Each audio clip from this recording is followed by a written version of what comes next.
అభివృద్ధి అంటే చంద్రబాబు నాయుడు అంటే అభివృద్ధి. ఇంకేం లేదు అక్కడ. ప్రజలు క్షేమంగా ఉన్నారు, ప్రజలు బాగున్నారు, హ్యాపీగా ఉన్నారు. బయటకు వచ్చే వాళ్ళం కాదు, భయపడిపోయాం, చంపేసారు, ఇళ్లలో పెట్టి అన్ని చండాలం చేశారు. అభివృద్ధి అంటే చంద్రబాబు నాయుడు అంటే అభివృద్ధి, ఇంకే లేదు. జై చంద్రన్న, జై. చాలా బాగుంది, సూపర్. ఇంకా చెప్పడానికి ఇంకేం లేదు. ఇంకా మా మహిళల తరపున నేను చెప్తున్నాను. రాష్ట్ర నిరుద్యోగ జేసీ అధ్యక్షుడు సమయ హేమంత్ కుమార్ ఈ రాష్ట్రంలో ఉన్నటువంటి కమ్మర్ చాకల మంగళ ఎస్సీ ఎస్టీ ఓబీసీలకు అతి ముఖ్యంగా పేద బడుగు బలహీన వర్గాలకు నోటి దగ్గరికి అన్నం అందించాలని చెప్పి ఏదైతే అన్నా క్యాంటీన్ స్థాపించినటువంటి చంద్రబాబు నాయుడు యొక్క ఆశయాలను త్రొంగం తొక్కి అధికారంలోకి వచ్చినటువంటి జగన్మోహన్ రెడ్డి నోటి దగ్గర కూడు కొట్టి అన్నా క్యాంటీన్ తరిమి కొట్టాడు. అక్కడి నుంచి నిరుద్యోగ యువత అందరం కూడా ధ్వజమెత్తి ఈ రోజు మరి ఎవరైతే జగన్మోహన్ రెడ్డి గారు ఉన్నారో వారిని 11 సీట్లకి దిగజార్చాం.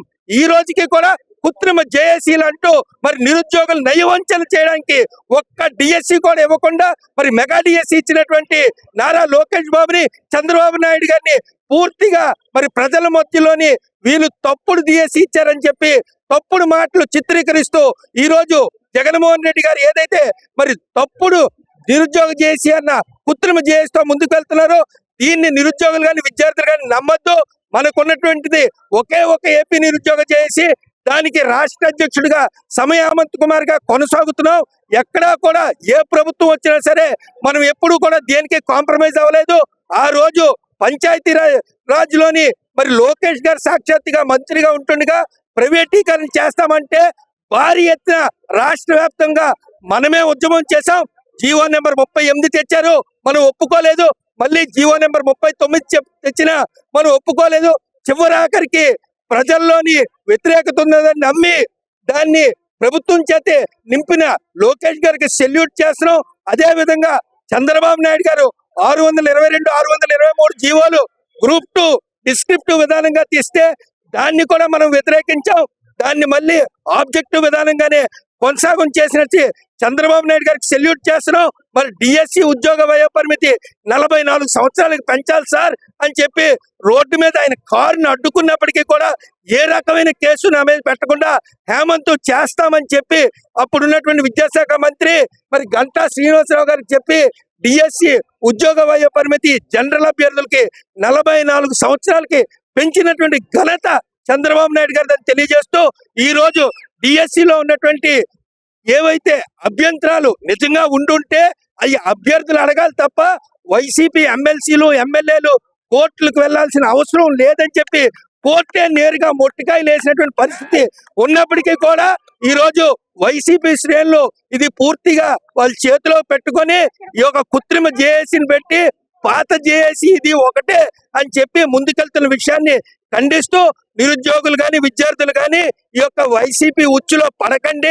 వారు మనకు ఎక్కడ న్యాయం చేయలేదు. నిరుద్యోగులు నైవంచన చేశాడు.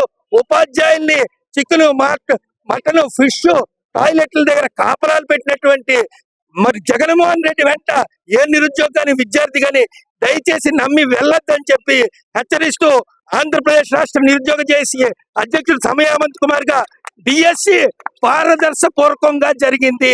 ఒకవేళ స్పోర్ట్స్ కోటా ఉద్యోగాలు కానీ లోకేష్ గారు అమ్మేశారు అన్న మాట జగన్ గారు చెప్తుంది నిజమైతే ఇప్పటికీ కూడా స్పోర్ట్స్ కోటాలో 48 స్పోర్ట్స్ కోటా డిఎస్సి ఉద్యోగాలు ఇప్పటికీ ఖాళీగా ఉన్నాయి.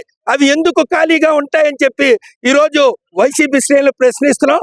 దయచేసి మంచి జరిగితే మంచి అని చెప్పండి, కానీ రాజకీయం చేసి నిరుద్యోగులు విద్యార్థుల్ని మీ ముసుగులో పెట్టి మళ్ళీ అధికారంలోకి వచ్చే ప్రయత్నం చేయొద్దని చెప్పి ఈ రోజు వైసీపీ శ్రేణులకు హెచ్చరిస్తున్నాం. ఎవరు ప్రతిపక్ష నాయకులు ఆల్రెడీ వాళ్ళకి నూకలు చెల్లిపోయాయి.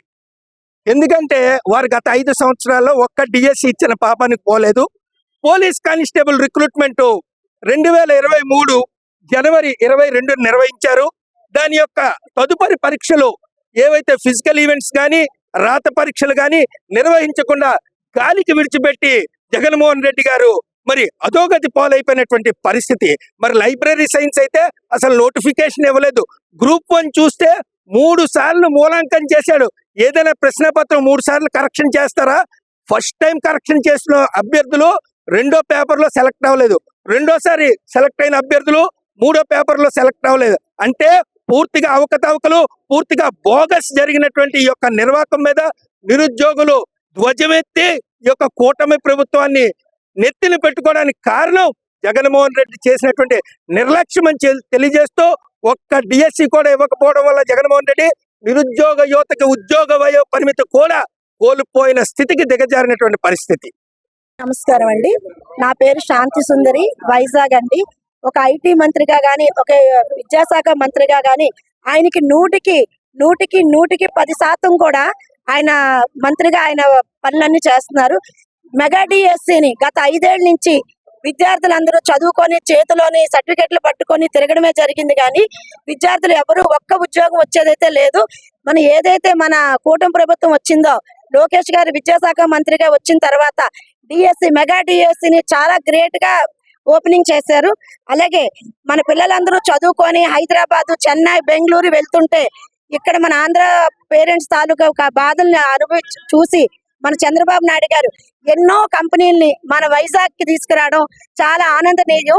పేరెంట్స్ అందరూ కూడా వాళ్ళ పిల్లలు వాళ్ళ కళ్ళ ముందే చదువుకొని ఉద్యోగాలకు వెళ్తున్నందుకు చాలా సంతోషం. ఇలాంటి మంచి భవిష్యత్తుని ఆంధ్రప్రదేశ్ కి అందిస్తున్న గౌరవనీయులైన శ్రీ నారా చంద్రబాబు నాయుడు గారికి, తండ్రికి తగ్గ తనయుడైన మన గౌరవనీయుల శ్రీ నారా లోకేష్ గారికి జన్మంతో మేము రుణపడి ఉంటాము. థ్యాంక్ యూ లోకేష్ బాబు గారు. జై టీడీపీ, జై చంద్రబాబు నాయుడు గారు, జై లోకేష్ బాబు గారు.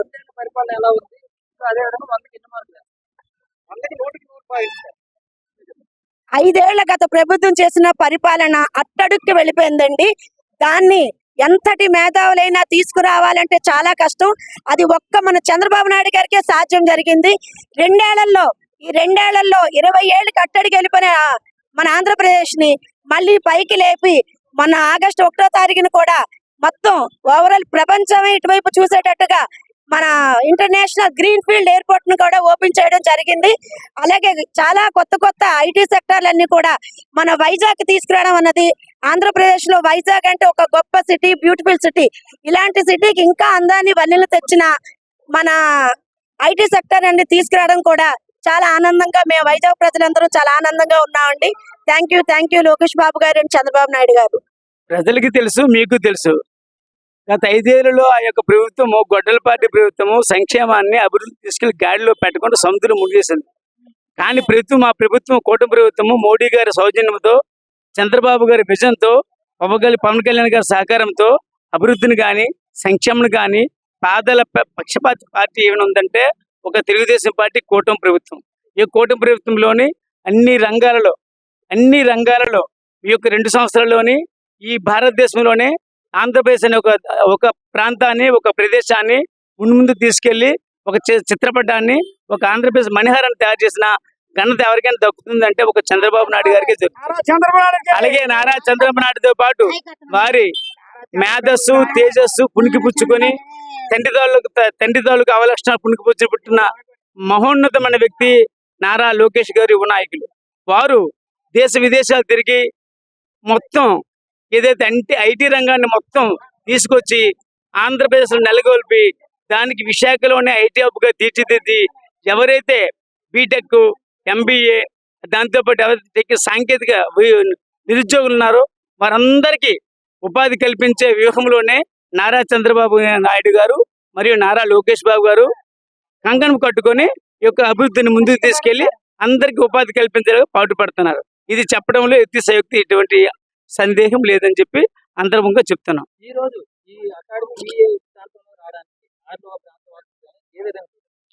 గతంలో 2 ఎకరాలు శాంక్షన్ చేస్తే, ఏదైతే ఇంటర్నేషనల్ పివి సింధు గారు, ఆ సింధు గారు ఇంకా 1 ఎకరా కావాలంటే మళ్ళీ చంద్రబాబు గారు చొరవతో 1 ఎకరా ఇచ్చి 3 ఎకరాల్లో ఆరిలో ప్రాంతమే కాదు ఉత్తరాంధ్రలో మొత్తం ఎవరైతే స్పోర్ట్స్ పిల్లలు ఉన్నారో, ఎవరికైతే క్రీడారంగంపై ఆసక్తి ఉంటుందో అలాంటి పిల్లలకి ఒక స్టేడియం కావాలి. వాళ్ళు కూడా భవిష్యత్తులో మంచి తేజస్సు, మంచి ఆటగాళ్ళుగా అభివృద్ధి చెందుకునే ఉద్దేశంతో ఈ యొక్క మంచి స్పోర్ట్స్ అకాడమీ తయారు చేసి అందరికి, నిరుపేదలు కానీ పేదలకు కానీ, దాంతోపాటు దీనిలో కూడా అన్ని రకాలుగా ఎవరైతే అర్హత ఉందో అర్హత లేదు, లేకపోతే డబ్బులు ఖర్చు పెట్టగలరు, డబ్బులు ఖర్చు పెట్టుకోలేరు, లేకపోతే ఎవరైనా అంత అవకాశం ఉంది, అవకాశం లేదు, అందరికీ ఒకేలాగా మామూలుగా ఏమంటారు దానికి టోర్నమెంట్ క్రీడారంగంలో ప్రోత్సహించి ఉంటది కదా, అది కూడా ఉండేలాగా మా చొరవతో మన ఏదైతే పివి సింధు అకాడమీ గారు ఉన్నారో వాళ్ళు కూడా చొరవ తీసుకొని అన్ని వర్గాల వారికి అవకాశం కల్పించాలని కోరుకుంటూ ఈ యొక్క మహోత్తరమైన కార్యక్రమం చేసిన మా యువ నాయకులు, వర్కింగ్ ప్రెసిడెంట్, మా విద్యాశాఖ మంత్రి, ఐటీ శాఖ మంత్రి లోకేష్ బాబు గారికి ఘన స్వాగతం పలికాం. దాంతోపాటు 9, 10, 11, 12 వార్డుల అధ్యక్షులు, మా ఎమ్మెల్యే గారు టైగర్ వెల్లపూడి రామకృష్ణరావు గారు, నాయకులు, కార్యకర్తలు, అభిమానులు, శ్రేయభిలాసులు, ప్రజలు 50 మంది తండాలుగా ఎంతో సంతోషకరంగా భావిస్తున్నాం. చివరి ఒక ప్రశ్న, ఏం చేసింది ఈ గవర్నమెంట్ అని కొంతమంది అన్నారు. దానికి భోగపురం ఎయిర్పోర్ట్ ఇప్పుడు ఈ అకాడమీ ముందు ఉదాహరణగా మనం చూపుతుంది. ఏం చేస్తే కళ్ళుండి గుడ్లు కూడా మాట్లాడితే ఏం చెప్తామండి.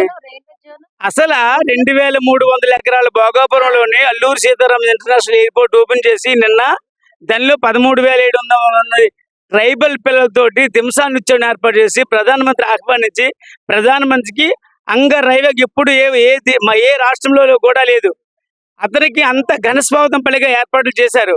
కొన్ని వేల లక్షల మంది అక్కడ ఓపెన్ అయ్యి అంత గ్రాండ్ గా ఓపెన్ అయింది. దాంతోపాటు రైల్వే జోన్, దాంతోపాటు కాన్ఫ్యూజన్, దాంతోపాటు హబ్, దాంతోపాటు గూగుల్ డేటా సెంటర్, దాంతోపాటు స్పోర్ట్స్ అకాడమీలు, దాంతోపాటు ప్రతి 1వ తారీఖు ఇంటికి తీసుకెళ్లి ఎన్టీఆర్ రైతు భరోసా, ఎన్టీఆర్ భరోసా మీద నెలకి 4,000, మొన్న 30,000 ఇస్తాం. ఉత్తరాంధ్ర ప్రాంత ప్రజలందరూ ఎవరైతే పెన్షన్ హోల్డర్స్ ఉన్నారో అందుకే 30,000 పెన్షన్ ఇస్తాం, 4,000 రూపాయలు ఎవరిస్తారండి.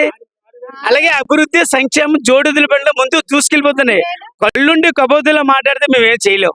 వాళ్ళు నీట్ గా చూసి వీక్షించి ఇక్కడ ఏం జరుగుతుందో తెలుసుకొని మాట్లాడితే ప్రజలు మమ్మల్ని హర్షిస్తారు, లేకపోతే చెప్పు తీసి కొడతారు.